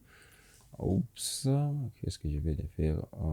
Je vais dire ici, à partir de cette liste ici, c'est une promesse. Donc, je vais mettre ici les pipes asynchrones. OK. C'est une promesse qui nous retourne la liste ici des users. OK. Alors, pour cette liste ici, je vais ajouter mes parenthèses. Pour cette liste, je vais prendre les premiers éléments de la liste de notre tableau. Donc, à partir de l'index 0. Et à partir de l'index 0 ici, je vais prendre ici la propriété ici de ces premiers éléments ici. Je vais prendre la propriété email. Et dans la propriété email, je vais prendre que les premières lettres de email. Seulement ça ici. OK, je vais tout enregistrer. Et vous allez voir que les premières lettres a été récupérées. OK. C'est bon déjà. Alors, ajoutons quelques stylisations. OK. Pour notre avatar. Ici sur style. Ici sur style. Je vais copier ici quelques stylisations. Ici pour notre div ici, avatar et login button. Je vais faire display flex. OK. Je vais aussi les centrer, les éléments et ajouter quelques marges ici, marge gauche. Pareil, ici, je vais faire ici border radius, tout enregistré pour voir ce que j'ai mis. Vous voyez ces stylisations et là, on peut cliquer là pour se déconnecter. On est déconnecté, mais pourquoi l'avatar est toujours visible? Là, on va mettre ici is logout button shown. Si on va, je vais je vais retirer ça ici et je vais les mettre ici sur le div principal. OK? Je vais les mettre ici sur le div principal et je vais enregistrer et là, je vais avoir seulement l'inscription et la connexion. Donc, Ici, c'est enregistrez-vous. Je suis déjà enregistré. Je vais voir si je peux me connecter sur le système. Ok, je peux utiliser ici 50-50. Je me connecte sur le système et j'ai l'avatar de mon email là-bas. Yeah, je peux me déconnecter aussi et je ne peux pas accéder à tout à moins que je sois connecté. Là, je vais me connecter, j'entre le mot de passe et boum. Alors, je vais fermer tous ces onglets ici. Et alors, ce qu'on va faire est qu'on on va implémenter sur cet espace ici un formulaire qui va nous permettre d'ajouter des listes de tâches dans la base de données. Alors, on va ajouter les titres et la description de chaque tâche ici. Donc, je vais retourner sur VS Code et sur ce dossier ici, je vais l'ouvrir avec VS Code. Et de là, je vais créer un composant. Je vais générer un composant avec le nom add to do avec --flat pour ne pas générer de sous-dossiers pour ce composant. --c pour standalone component et --tiret ici inline template pour ne pas générer les fichiers HTML et aussi des fichiers supplémentaires pour la stylisation. Alors, on va faire aussi, on va esquiver aussi des fichiers de test et j'ai fait entrer. Alors, mon composant est créé, ok.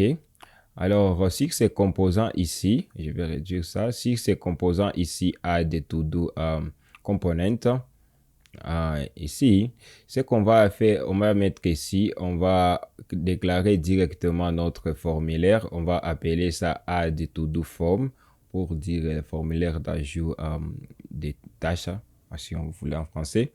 On va extensier ici la classe from group, ok, qui prend un objet ici de form control. Ok, notre contrôleur, ça sera pour les titles, pour l'ajout des titres. Et il faut que l'utilisateur, vraiment, ces champs sera requis pour permettre à valider notre formulaire. Donc, je vais importer tout ceci. Ok, et dans validator require et importer aussi ça. Donc, ces champs doivent être requis et on aura de même, je vais les dupliquer et faire de même pour la description de chaque tâche à faire. Pour la description, les champs, on peut ou ne pas, ça sera optionnel, on peut ou ne pas fournir la description pour chaque tâche. Et là, directement, on aura ici la balise forme et pour formulaire, ici, on va lier si notre formulaire ici, form group. Donc, pour pouvoir l'utiliser, on va importer Reactive Form Module. Je vais l'importer ici et je vais dire form group et je vais les lier avec le formulaire que je viens de créer ici. Donc, je vais les lier par propriété. À partir de ça, j'aurai un input, ok, du type test pour ajouter ici les titres, que je vais dire titre, ok. Et les form name ici, les noms ici des contrôles, c'est pas les noms des contrôles ici, c'est pas array, c'est form control name ici, c'est title, ok. Je vais les dupliquer et faire de même pour la description. Et on va avoir ici la description des... Oups, what am I doing? C'est ici qu'on doit mettre ici placeholder et description. Et là, on va lier ici notre description. Et on va prendre ici les boutons ici. OK. Je vais prendre ces boutons, copier et venir les coller ici pour la soumission de notre formulaire. Et là, je vais remplacer ça à login form par add form. Je m'excuse. Et créer la méthode ici, on submit, quand on va soumettre ces formulaires. Alors, ça sera ajouté et je vais tout enregistrer. Mais du moins, rien ne va se passer ici parce qu'on n'a pas ajouté ça sur notre to-do component. Alors, on va venir ici sur notre to-do component, là où est déclaré notre toolbar. Après les toolbars, ici, on va ajouter notre formulaire ici, add notre composant ici qui implémente notre formulaire à partir de ces sélecteurs. Je vais ouvrir et fermer ici cette balise et puis coller ça. Et du moins, je vais importer alors add to do for component plutôt. Et là, je vais enregistrer et vous voyez, voilà. Alors, il faut styliser ça ici. Je vais faire quoi? Il faut ajouter ici quelques styles CSS ici pour notre... nous sommes ici sur Add to Do.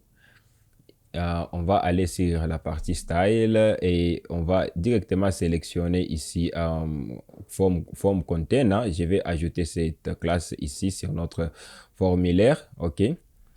Alors, cette classe ici, c'est qui va faire, on va faire display flex pour ne pas les aligner comme ça en colonne.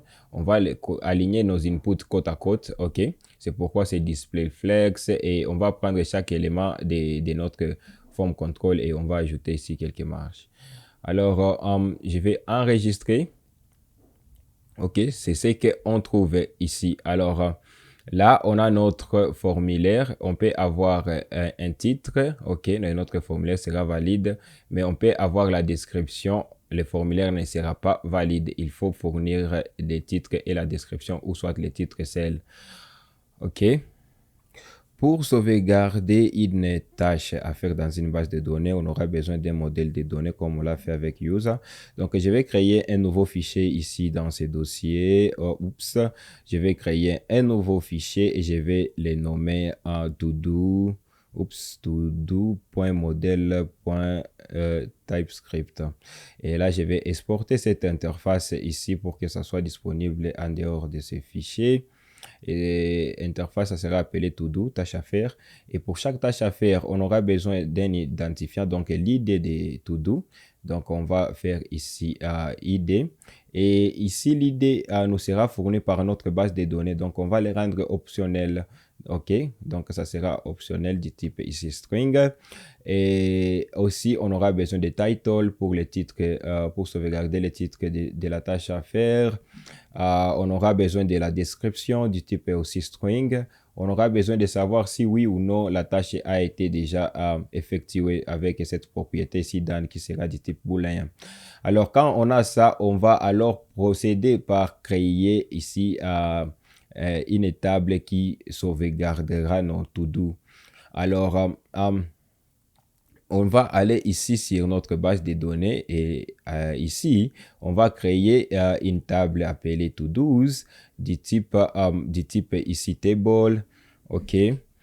Alors, on va passer ici la table ici de to-do et la clé primaire, ça sera ici du type string.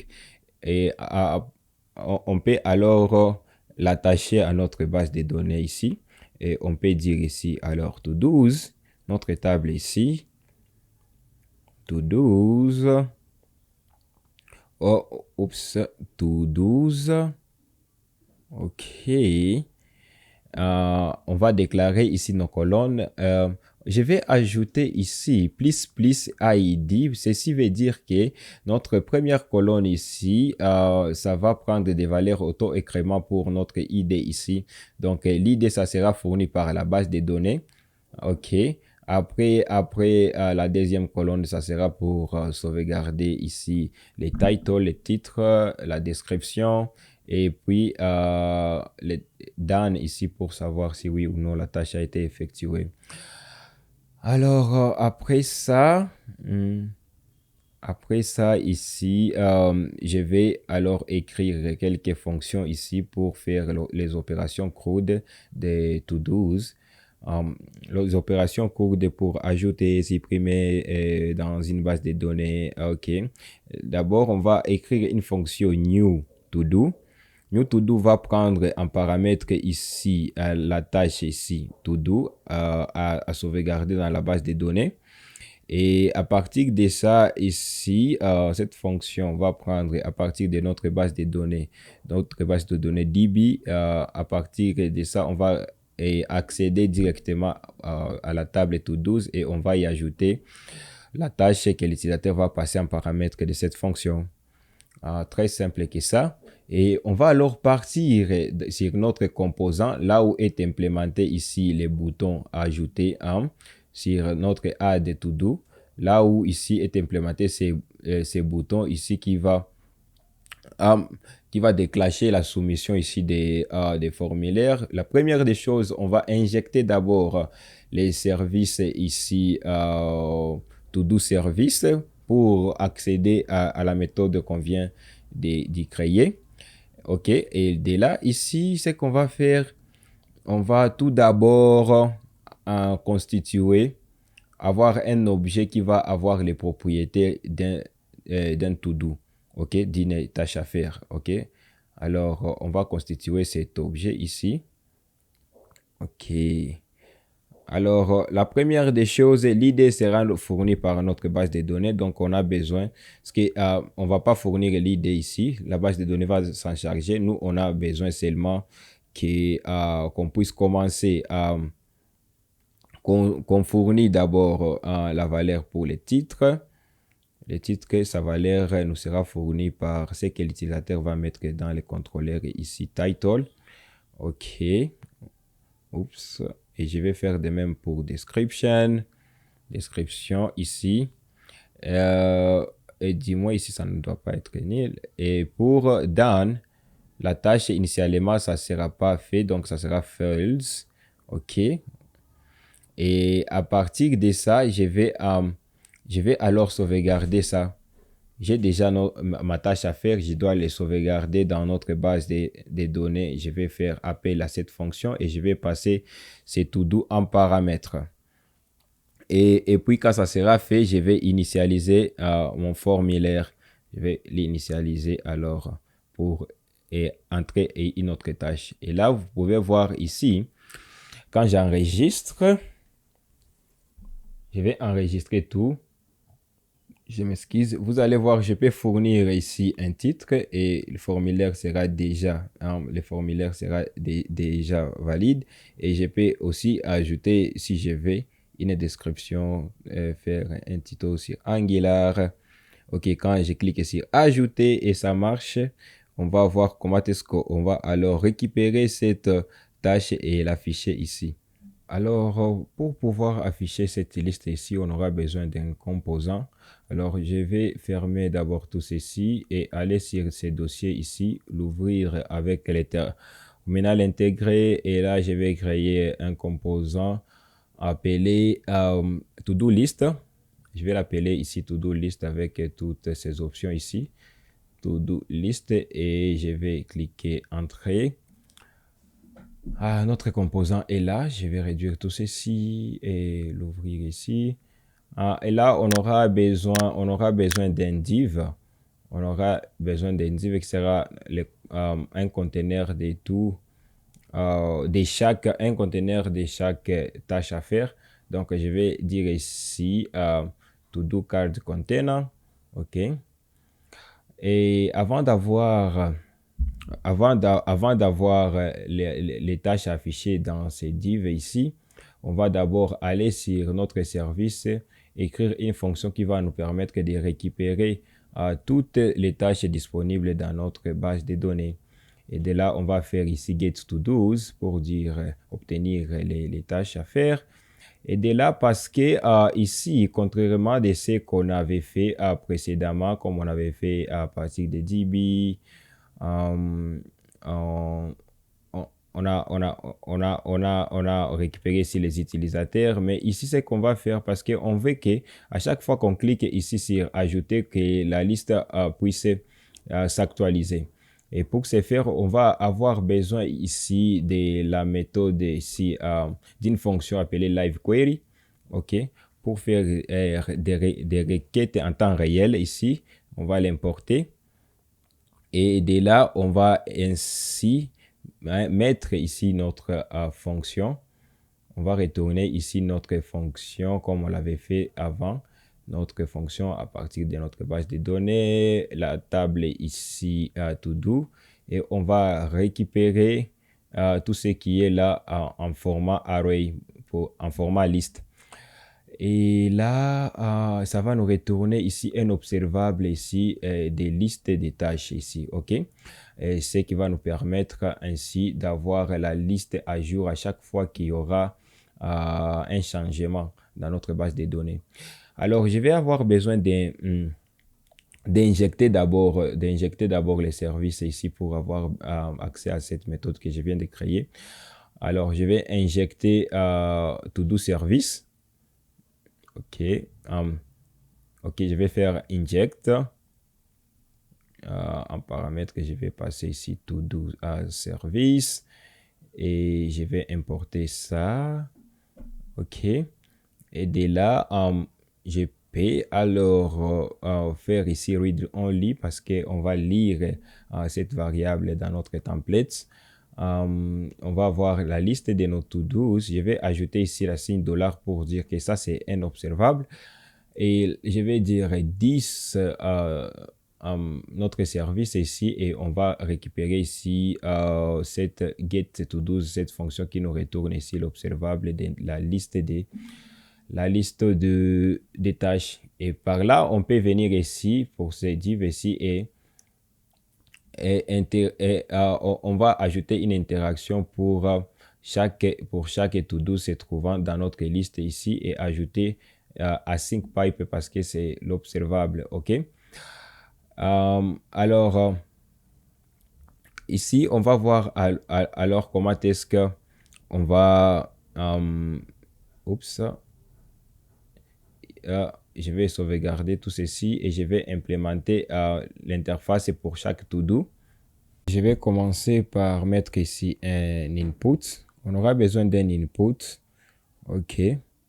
Input du type checkbox. Le checkbox va nous permettre de cocher si oui ou non la tâche a déjà été réalisée. On va dire name ici done. Et ici, la valeur checked, on va vérifier quand c'est coché.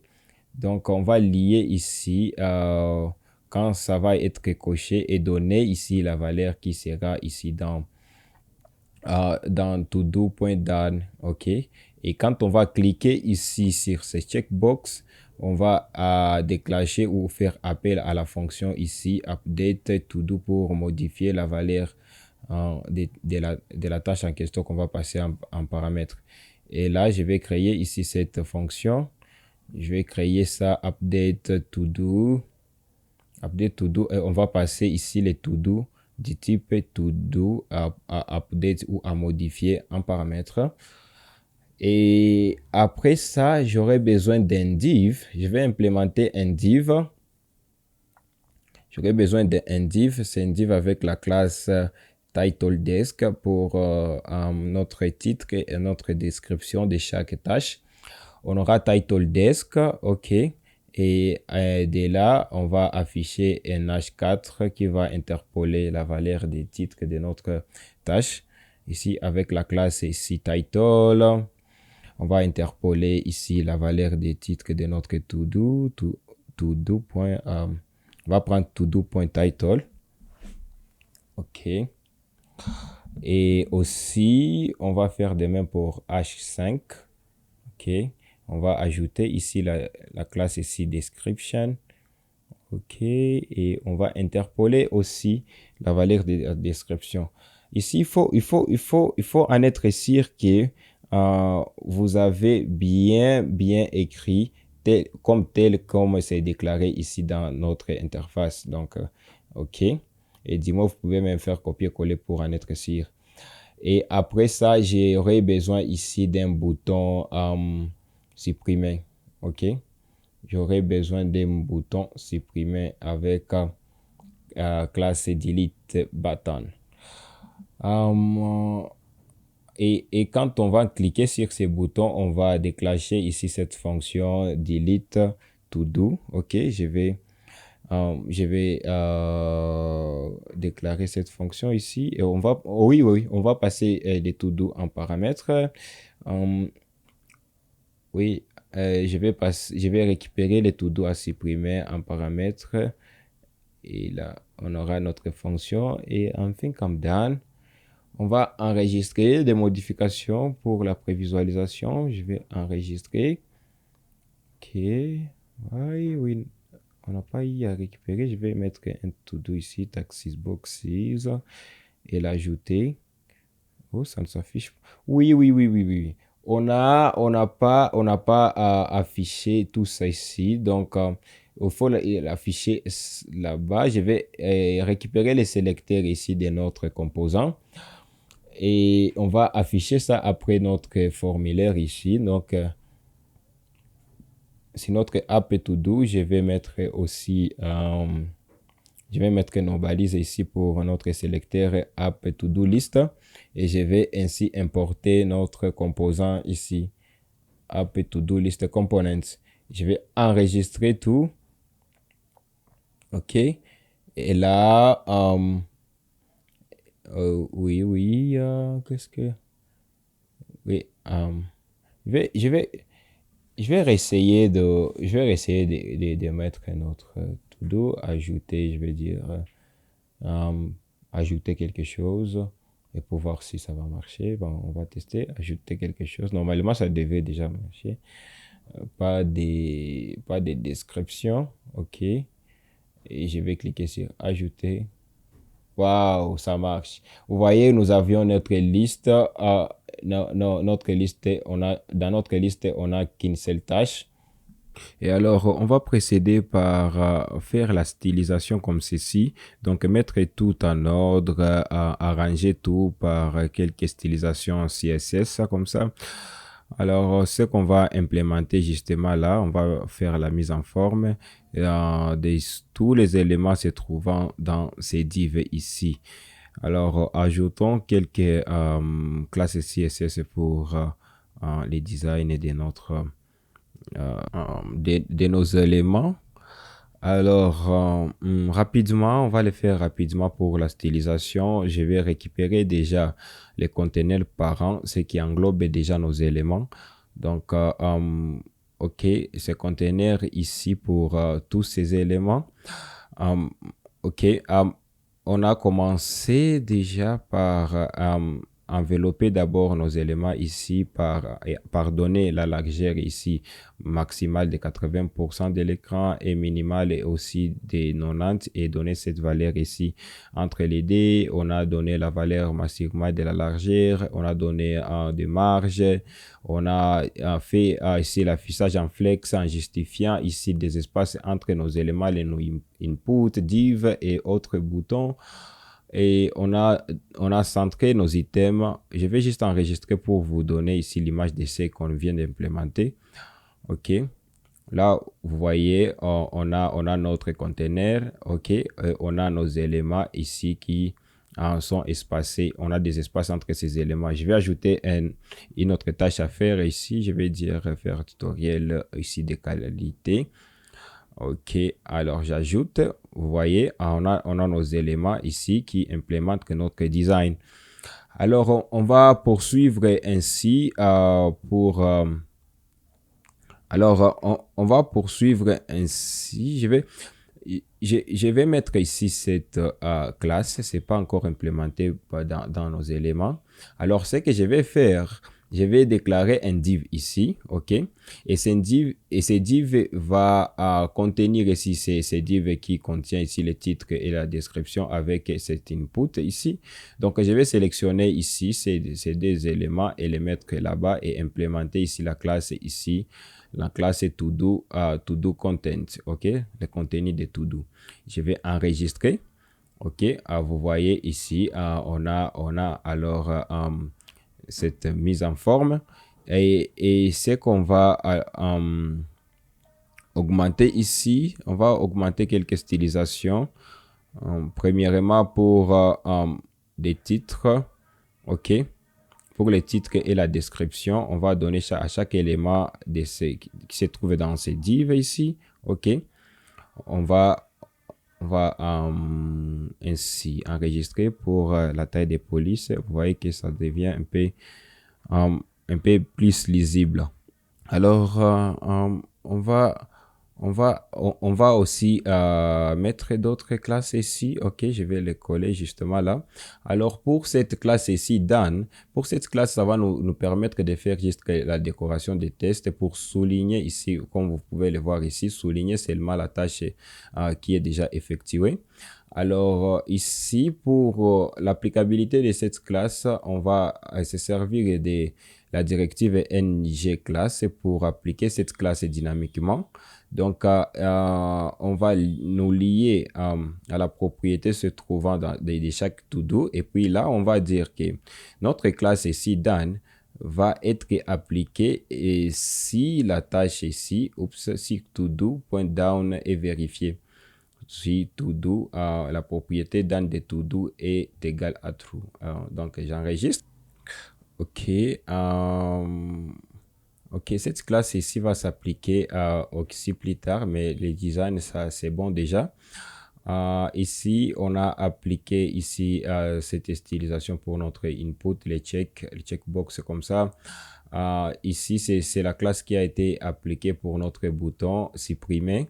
OK, pour notre bouton supprimer, on a appliqué ici ces stylisations et là, c'est pour hash et hover, c'est juste pour rendre ici le curseur pointé quand on va déposer le curseur dessus.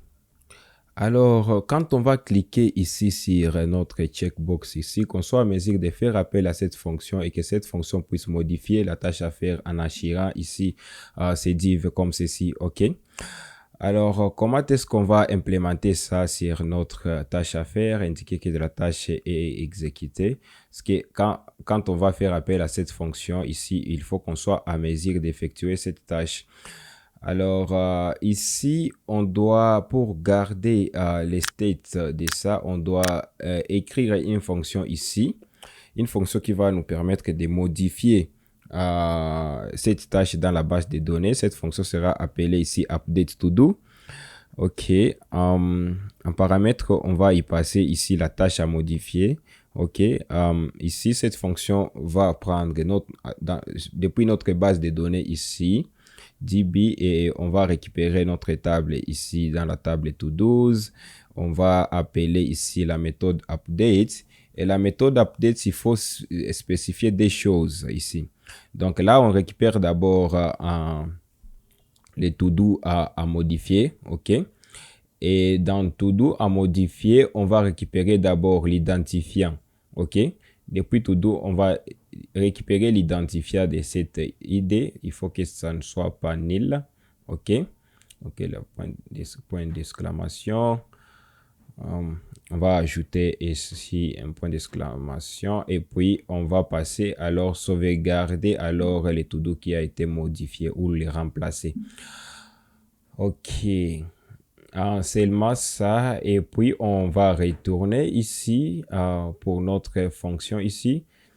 Alors, la première des choses qu'on va faire quand l'utilisateur va cliquer pour faire appel à cette fonction. Donc, la première des choses, c'est changer l'état de cette tâche ou de cette to-do. Alors, je vais faire dans to-do, OK? Je vais prendre dans to-do qui sera passé en paramètre ici, OK? Et sa propriété ici, done, ici, qui était false par défaut, on va y mettre la valeur contraire.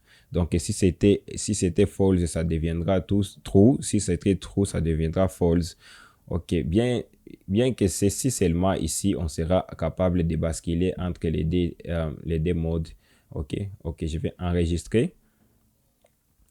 OK, je vais enregistrer et vous allez voir ici, c'est fait déjà. Vous voyez, on est capable ici de basculer entre tâches terminées et tâches en cours. OK, alors, mais ceci n'est pas consistant, d'où il faut faire appel à notre fonction ici pour sauvegarder l'état de cette tâche dans la base de données. Donc, en faisant appel ici au service ici 10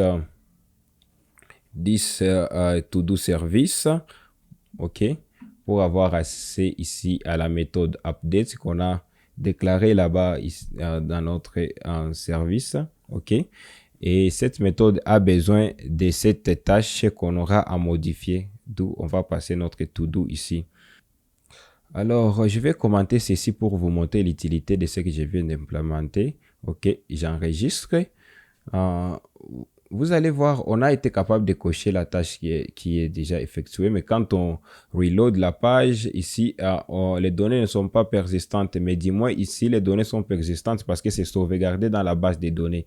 C'est ce que va faire ici cette ligne ici. Ça va nous permettre de sauvegarder l'état de la tâche dans la base des données, ok? De sauvegarder les modifications, si on peut les dire. Là, on peut ainsi cocher là-bas, et même si on actualisait la page, on a toujours cet état ici qui persiste. OK. Pareil ici pour toutes nos tâches. Alors, on va ajouter ici un événement ou une action pour permettre à supprimer ici une tâche. Donc, ça, c'est la fonction qui sera déclenchée.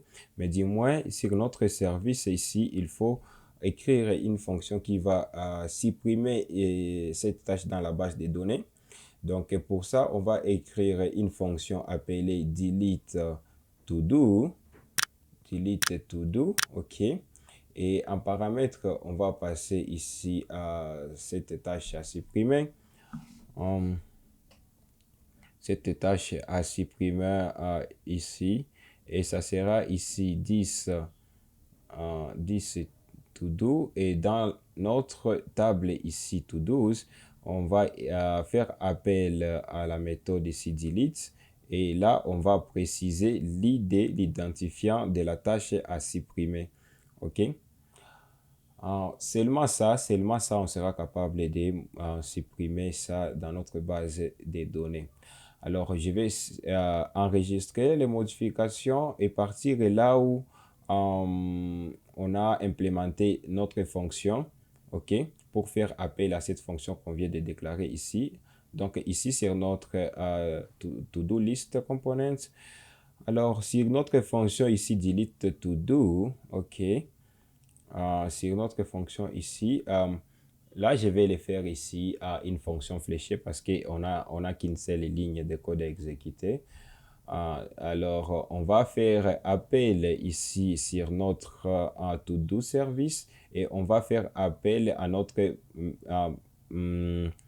fonction ici to-do et delete to-do, et on va passer ici les to-do à supprimer. Justement, ça, on sera capable de supprimer ici cette tâche quand on enregistre des modifications, et on y revient ici sur notre application. OK. Et quand on clique seulement pour supprimer cette tâche, on clique ici et la tâche, c'est parti. Et même si on actualisait la page, on n'aura plus cette tâche. Alors, je peux aussi ajouter une tâche comme faire le ménage. OK. Faire le ménage, je peux ajouter cette tâche sans description et ça fonctionne bien. Je peux aussi ajouter apprendre JavaScript, apprendre la notion des opérations asynchrones. OK, en JavaScript. OK. Et je peux ajouter ça et mon application fonctionne bien. Mais dis-moi, pour se rassurer que l'application fonctionne très très bien, c'est que moi j'ai fait, j'inspecte toujours l'élément et je vais sur la partie console et boum, on a d'erreurs même si l'application fonctionne. Et l'erreur nous dit qu'on ne peut pas lire la propriété nil ici sur notre composant toolbar component, la page 29. Et là, je peux aller sur la page 29. C'est ici, là où on a des problèmes. OK. Et c'est cette fonction ici qui implémente ici ces problèmes ici, qui nous lit la première lettre de l'adresse mail. Ce que je peux faire, je peux déclarer une autre variable appelée first email letter pour dire la première lettre ici de mon adresse mail, et de les récupérer depuis le local storage. OK, pourquoi? Parce que quand on se connecte ici, on sauvegarde quelque chose dans le local storage, et quand on s'inscrit ici de même, on fait la même chose. Alors, je vais récupérer ça depuis cet endroit ici, depuis le local storage. OK, je vais dire get à partir ici du champ ici email, et je retrouverai l'adresse mail. OK. Alors, quand j'aurai plus besoin ici de cette fonction, je vais justement mettre ici les first letter comme je viens de déclarer ici. OK. Et quand j'enregistre, J'aurai la même chose, mais j'aurai plus d'erreurs ici, ok. J'ai plus d'erreurs, mais j'ai implémenté la première lettre et je peux ajouter ici le pipe au parquet pour que ça soit en majuscule. Ok, je crois que tout est bon maintenant. Ok, on a notre première lettre que ça fonctionne bien. Et aussi pour la nomenclature, ici on a les boutons ici s'inscrire, mais on dit ici is login button. Ce n'est pas le bouton de connexion, c'est des boutons de register. Ok, c'est que je peux interchanger ceci. Ici c'est is login et là is the register button. Ok. Alors, ainsi, sur login ici, c'est sur les components login. Ok, je vais me déconnecter. C'est sur le component login qui est implémenté ici, le bouton register. Ok, c'est le bouton register qui est implémenté ici. D'où ce qu'on a fait ici, on a changé, on va changer seulement parce que là, on va dire que is login, ce n'est pas is login button, mais du moins, ça sera is register button. Ok. Pour seulement ça parce que ça c'est un bouton register et pour une question de nomenclature je vais prendre ici ça je vais l'implémenter ici c'est is register button shown et pour is a login button shown ici et ça aussi je vais le remplacer par is login button. C'est simplement ceci parce que ça aussi c'est le bouton se connecter et là je vais enregistrer. Et là, vous allez voir ici, ça va fonctionner comme tel, mais avec une bonne nomenclature. OK? Et là, je vais m'enregistrer avec avec une autre adresse mail, boss@gmail.com et mot de passe. Et là, je retrouve mes to-dos et ça fonctionne, l'application fonctionne bien. OK. Je crois que c'est tout. Donc, très cher développeur, je dis vraiment merci d'avoir suivi cette vidéo jusqu'à la fin. Et je crois que cette vidéo a atteint vraiment son objectif, celui de consolider vraiment les notions acquises durant toute cette série de vidéos. Et je dis merci vraiment d'avoir suivi toutes les vidéos de ces playlists. Et je crois que vous êtes déjà bon déjà pour commencer à développer des applications web avec les frameworks Angular. Et moi, je vous dis aux prochaines séries de vidéos et gardez-vous bien.